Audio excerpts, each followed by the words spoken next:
These banana fritters I am going to make with a big banana. Just see how I am going to make that. Here I have taken 1 cup of wheat powder as I am not going to make it in the white flour, and then I have taken 2 tablespoons of rice flour as well. Then turmeric powder 1/4 teaspoon and an egg, cumin seeds powder 1/4 teaspoon and sugar 4 tablespoons. Sugar, if you want more you can add more, but here I am taking only 4 tablespoons. These are the ingredients which required to make the banana fritters.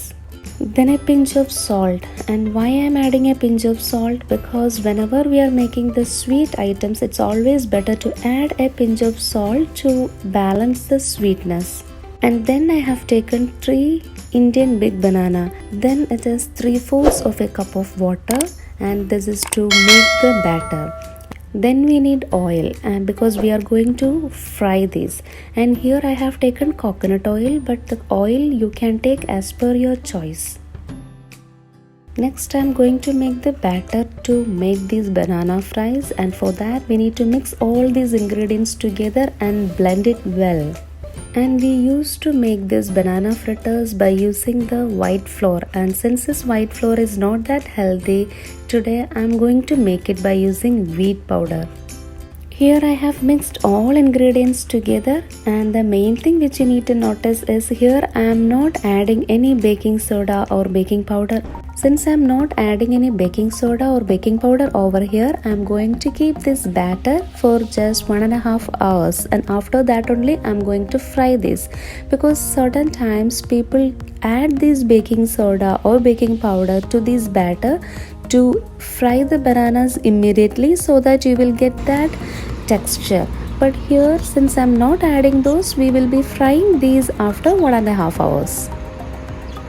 Now it's after 1.5 hours. I am keeping a pan on the flame and add the oil. And here, as I said, I am adding coconut oil, but you can change it as per your choice always. I am adding coconut oil because it's a traditional item.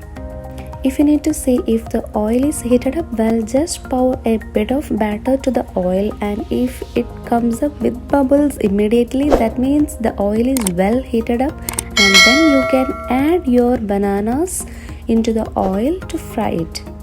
See, this should be the consistency of the batter. It should not be too loose and it should not be too thick.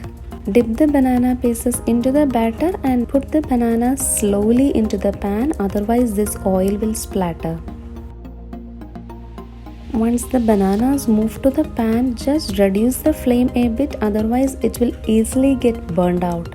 It's a simple recipe and we can make it as an evening snack.